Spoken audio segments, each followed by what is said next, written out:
Kumusta mga kaboxing? This is Boy Kalawang TV. So ayon nga po dito sa report mga idol ng Ring Magazine, nakapagtamo daw ng brain bleed o pagdurugo sa utak itong boksingerong si Hussein Sin Cara. Matapos nga pong manakaut ito sa kanilang naganap na laban ni IBF and the Ring World Cruiserweight Champion Jai Opetaia noong linggo sa Gold Coast Convention Center sa bansang Australia.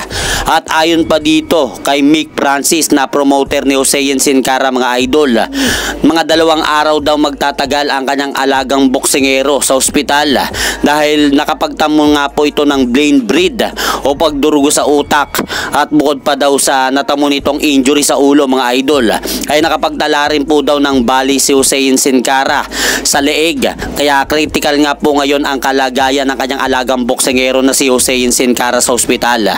Kaya dahil po dyan mga idol, hiling po natin sa kanya ay madali ang paggaling nito sa ospital at muling makabalik ito sa sportang boxing.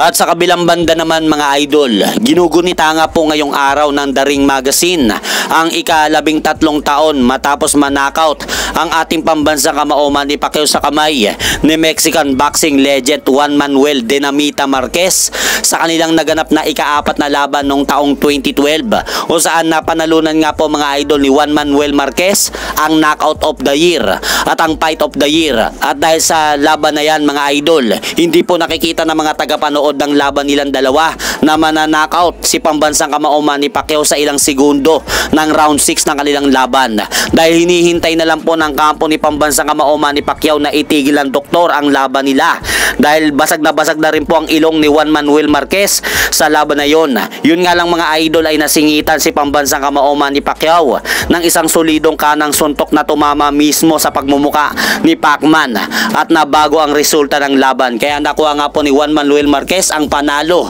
bayan knockout sa round 6. At hanggang dito na lang po muna ang aking update sa mga aganapan sa mundo ng boxing. At syempre mga idol, huwag nyo rin pong kalimutan, pakisuportahan nyo naman po muna ng ating munting channel. Maraming salamat po.